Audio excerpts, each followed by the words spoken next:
بسم اللہ الرحمن الرحیم، السلام علیکم۔ میں ہوں فہیم اختر، ایک نئے ولاگ کے ساتھ حاضر ہوں۔ آج ہمارے ساتھ ایک بار پھر جناب صدیق جان صاحب موجود ہیں۔ آج ہم نے ان کے ساتھ صحبت بھی کھائی اور یہاں مصعب صاحب کے دفتر میں کفارے شفارے بھی ادا ہو رہے ہیں، اور پاکستان کا جو سیاسی منظرنامہ کفارہ تو وسیم ملک ادا کر رہا ہے۔ بالکل، وسیم ملک ناراض ہو جائے گا۔ نہیں، وہ لوگوں کو پتہ تھوڑی ہے کہ اس بات کا کفارہ ادا کر رہا ہے۔ صحیح۔ تو پاکستان کا جو سیاسی منظرنامہ ہے یا پھر جو عدالتی منظرنامہ ہے، اس کے اندر بڑی ڈیولپمنٹس ہو رہی ہیں۔ سپریم کورٹ ہو یا پھر ہائی کورٹس ہو، ججز کے خط و کتابت کا سلسلہ جاری ہے اور ایک نیا طوفان پیدا ہونے والا ہے۔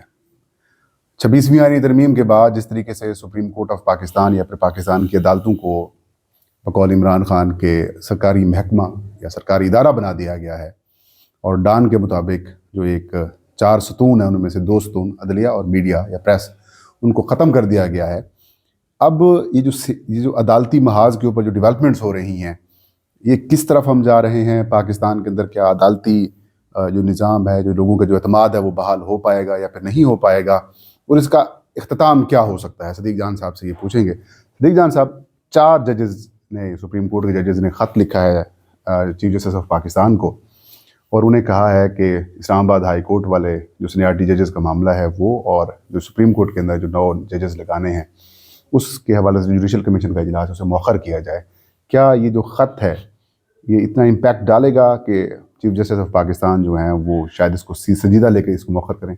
دیکھیں، ایک تو میں آپ نے ڈان کا ذکر کیا، مجھے نہیں پتا کہ ڈان کی وہ تصویر ہے یا کسی نے اس کو ایڈٹ کر کے، نہیں وہ جو تھا نا ان کا ایڈیٹوریل کے اوپر جو ایک کارٹون، نہیں میں وہی بتا رہا ہوں، میں وہ میں نے دیکھا ہے، لیکن سوشل میڈیا پہ میں نے جو دیکھا اس میں یہ ہے کہ ریاست جو ہے وہ اس کے تمام ستون گر گئے۔ 2 ستون گر گئے، جو میں نے ویڈیو دیکھی اس میں تمام ستون گر گئے، نہیں 2 گرے ہوئے ہیں، لیکن میں یہی تو بتا رہا ہوں نا آپ کو۔ اچھا، میں نے جو تصویر دیکھی اس میں تمام ستون گر گئے ہیں، صرف ایک چیز کے اوپر ریاست پوری کھڑی ہے اور وہ بندوق ہے۔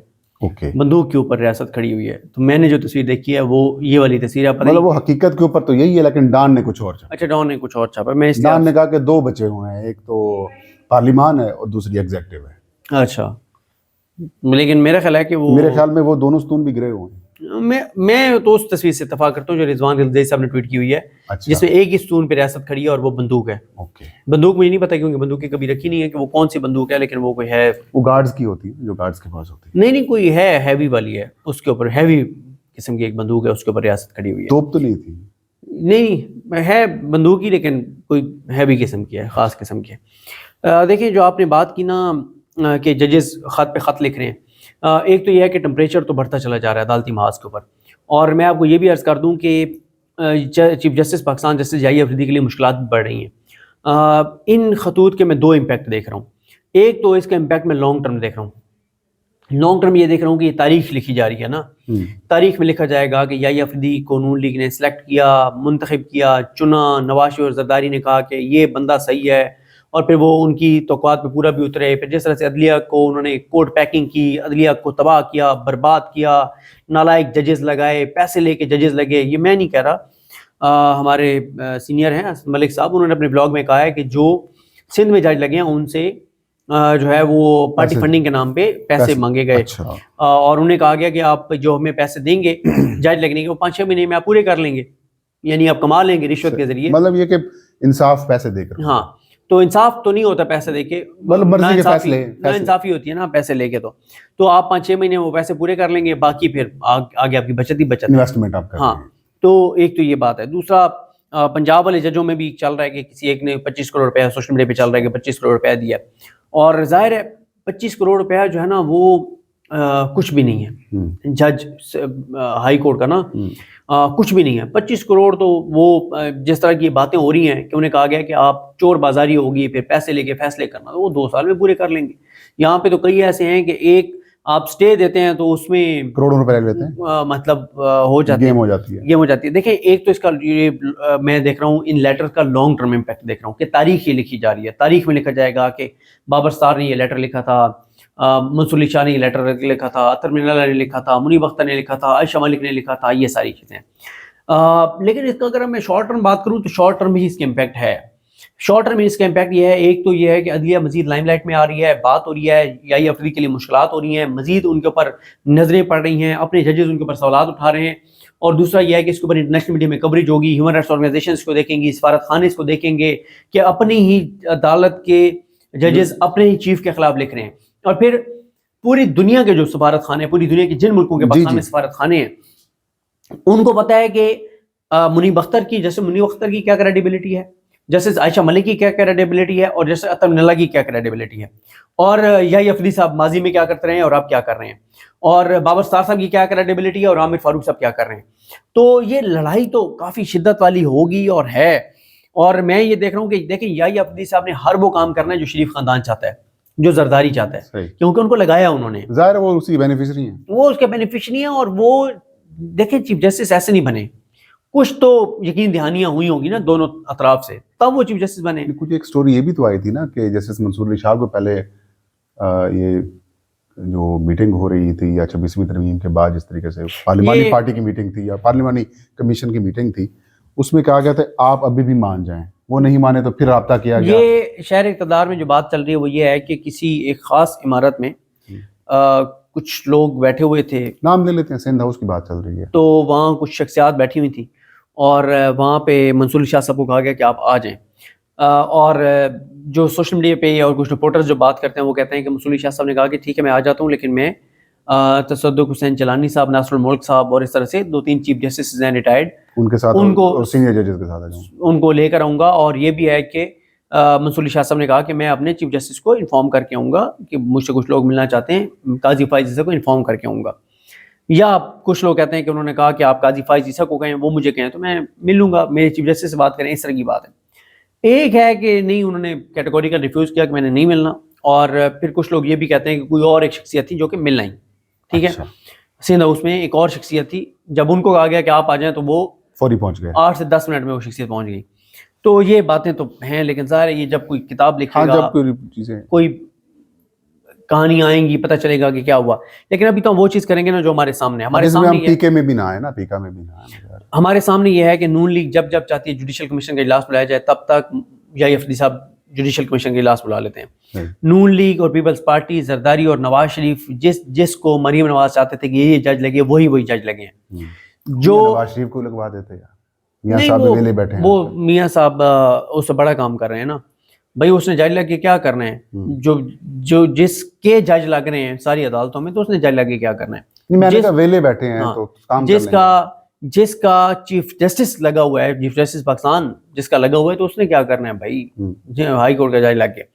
اور پھر اس کے علاوہ یہ ہے کہ وہ ساری چیزیں ہو رہی ہیں. پھر منصور علی شاہ صاحب اور عقیل عباسی صاحب اور عائشہ ملک صاحبہ سے جس طرح سے کیس واپس لیا گیا, جو اعظم زی تارڑ اور نون لیگ چاہتے ہیں وہی چیزیں ہو رہی ہیں, ٹھیک ہے. مجھے یہ تو نہیں لگتا کہ یحییٰ افریدی صاحب ان خطوط کے اوپر کوئی ایکٹ کریں گے یا تھوڑی سی کوئی اپنے ادارے پہ رحم کریں گے, مجھے یہ تو نہیں لگتا بالکل. تھوڑا سا مطلب کہ ضمیر بھی نہیں جاگتا سر. ضمیر آپ کا تب جاگتا ہے جب آپ میرٹ پہ کسی عہدے پر بیٹھے ہوں, جب آپ کمپرومائز کر کے آئے ہوں نا, تو پھر آپ پہلے اپنے ضمیر کو ذبح کرتے ہیں, اپنی خودداری کو ذبح کرتے ہیں, اپنا سب کچھ پہلے قربان کرتے ہیں. قربان تو نہیں کہتا, آپ ختم مٹی ڈالتے ہیں اس پہ, ذبح کرتے ہیں نا. قربانی تو بڑی اچھی لفظ میں ہے. ہاں, ذبح کرتے ہیں آپ اپنی خودداری کو, اپنے ضمیر کو. آپ کہتے ہیں کہ میرا ضمیر, میری خودداری, یہ میں آپ کے سامنے ذبح کر رہا ہوں. میرے اندر آپ کوئی نہ ضمیر ہے نہ خودداری ہے. پھر عہدے آج کل ملتے ہیں, آپ کو پتہ ہی ہے اس وقت جو عہدے سے. قاضی صاحب نے ایک دفعہ پوچھا تھا میرے خیال میں, وہ بھی ڈسکس ہو رہا تھا جب ہم پینڈا کھا رہے تھے یا صحبت کھا رہے تھے, کہ آپ سے قاضی صاحب نے ایک دفعہ پوچھا تھا کہ آپ نے قبر میں نہیں جانا. نہیں, انہوں نے مجھے کہا تھا کہ آپ مسلمان ہیں. میں نے کہا جی, کہتے ہیں سچ بولا کرو. میں نے کہا ٹھیک ہے سر. تو وہ خود جتنے بڑے مسلمان تھے. نہیں ان کو نہیں آتی ذرا یار. دیکھیں یحییٰ افریدی صاحب پہلے بھی کوئی اتنے وہ نہیں تھے کہ آپ کہیں کہ انہوں نے کوئی بڑے فیصلے دیے ہوئے ہوں. وہ ہمیشہ پتلی گلی سے نکلے, جہاں پہ بھی مقتدر حلقوں کی بات آئی, ہمیشہ سے یہ ہوا, کلیش ہوتا ہے جہاں پہ بھی ان کو پتہ ہے کہ اداروں کا کوئی معاملہ ہے تو وہ کوئی درمیانی راستہ اختیار کرتے ہیں. بابو کنی تھے, ٹورو, ٹھیک ہے. اور اب بھی دیکھیں 26ویں آئینی ترمیم کے تحت چیف جسٹس لگنا ہی اس بات کی انڈیکیشن تھی کہ کمپرومائز ہے معاملہ, کہ چیزیں اسی طرح سے ہوں گی جو نون لیگ اور پیپلز پارٹی چاہتے ہیں. لیکن میں نے آپ کو بتایا کہ ان کے لیے مشکلات میں بڑھتی ہوئی دیکھ رہا ہوں. یحییٰ افریدی صاحب کے لیے بہت مشکلات بڑھتی ہوئی دیکھ رہا ہوں, اور بہت مشکلات بڑھیں گی ان کے لیے. اور ان کے اپنی عدالت کے ججز یہ سارا کچھ لکھ رہے ہیں, اور اس کو اتنی آسانی سے وہ اگنور نہیں کر سکتے. اگنور کریں گے تاریخ میں تو جو ان کے ساتھ ہوگا سو ہوگا, لیکن ابھی بھی ان کے لیے چیزیں خراب ہونا شروع ہو جائیں گی. کیونکہ دیکھیں نا کہ 4 ججز ہیں سپریم کورٹ کے. اس سے پہلے آپ کو پتہ ہے کہ وہ جو عائشہ ملک صاحبہ نے نوٹ لکھا, عقیل عباسی صاحب کا فیصلہ ہے ان کے ساتھ, تو یہ چیزیں ہیں. اور ادھر سے ہائی کورٹ کے ججز ایکٹیو ہیں, انہوں نے ریپرزنٹیشن دائر کی ہوئی ہے. تو مجھے کوئی یحییٰ افریدی صاحب کے لیے صورتحال ٹھیک نہیں لگ رہی, لیکن اس سب میں یحییٰ افریدی صاحب کی ایک خوش قسمتی یہ ہے کہ ادارے ان کے ساتھ کھڑے ہیں, اور نون لیگ اور شریف خاندان اور زرداری ان کے ساتھ کھڑا ہے. اور دوسری ان کی خوش قسمتی یہ ہے کہ جو لوگ ان کے ساتھ کھڑے ہیں, ادارے اور نون لیگ اور پیپلز پارٹی اور یہ سارے, انہوں نے وکلا تنظیموں کو بھی مینیج کیا ہوا ہے. تو یہ 2 یحییٰ افریدی صاحب کے پلس پوائنٹس ہیں. اگر یہ نہ ہوتے, وکلا کمپرومائز نہ ہوتے اور گھٹیا ان کی حرکتیں نہ ہوتی وکیل رہنماؤں کی, اور وہ بکے ہوئے نہ ہوتے, تو یحییٰ افریدی صاحب سوال ہی پیدا نہیں ہوتا 10 تاریخ کو اجلاس کر سکتے, دمادم مست کلندر ہوتا. لیکن ساری چیزیں پس پردہ مینیج ہیں. ایک اور چیز, ابھی سعد صاحب سے ہماری گپ شپ ہو رہی تھی, سعد رسول صاحب سے, جس وقت وہ خط والی خبر سامنے آئی, تو میں نے ان سے کہا کہ ججز ہیں, چلے وہ اپنے چیف جسٹس کو خط لکھ رہے ہیں, ان کا ایک پروٹوکولز بھی ہیں, ایک ادارے کا آپ کہہ سکتے ہیں کہ سسٹم ہے, نظام ہے, اس کے تحت وہ خط ہی لکھ سکتے ہیں, یا پھر اور بھی کارروائی کر سکتے ہیں, کام کر سکتے ہیں, فیصلے دے سکتے ہیں, یا بائیکاٹ کر سکتے ہیں. لیکن جو پاکستان کی وکلا تنظیمیں ہیں, بڑے بڑے ججز ہیں, ریٹائرڈ ججز ہیں, یا پھر جو بار کونسلز ہیں, جو اس وقت اس سارے رجیم کو اس کے اینٹی ہیں, کیا وہ انٹرنیشنل کورٹ آف جسٹس میں خط نہیں لے سکتے کہ پاکستان کا جو عدالتی نظام ہے وہ زمیں بوس ہو چکا ہے, عدالتی نظام کو کنٹرول کر لیا گیا ہے, انڈیپینڈنس آف جوڈیشری جو ہے وہ بالکل ختم ہو کے رہ گئی ہے, انصاف کا سسٹم بالکل تباہ و برباد ہو کے رہ گیا ہے, لوگوں کو انصاف سے توقعات ختم ہوتے جا رہی ہیں, اور ایک پاکستان برائے نام جمہوری ملک ہے, تو انٹرنیشنل کورٹ آف جسٹس یا پھر جو اور بڑی بڑی جو بارز ہیں, انٹرنیشنل بارز ہیں, ان کو نہیں خط لکھ سکتے دنیا کی توجہ حاصل کریں؟ نہیں کریں گے نا. میرا یہ رہا ہوتا ہے وکلا تنظیمیں جو ہے نا, وہ اور وکلا رہنما یہ سب کمپرومائزڈ ہیں. وہ کہتے ہیں کہ وہ انہوں نے نعرہ لگایا تھا, علی احمد قر صاحب وغیرہ نے, حامد خان صاحب وغیرہ نے, بڑے بڑے اشارے کر رہے صاحب تھے, وغیرہ نے, نہیں چھڈیں گے. ہاں کدھر گیا؟ یہ کہتے تھے ہم منصور علی شاہ کو چیف جسٹس کی کرسی پہ بٹھائیں گے. پھر کیا ہوا, بٹھا لیا. انہوں نے کیا کہیں 10 وکیل بھی اکٹھے ہوئے ہیں. تو وکلا تنظیموں کی آپ بات نہ کریں, وکلا تنظیموں کی سہولت کاری کے بغیر یہ سب کچھ ہو نہیں ہو سکتا تھا جو یحییٰ افریدی صاحب کر رہے ہیں. صحیح بات. بہت شکریہ صدیق جان صاحب, آپ نے اپنی قیمتی وقت سے نوازا. ناظرین, یہ تھا آج کا ویلاگ. مجھے اجازت دیجیے. علام صاحب کا حامی ناصر ہوں.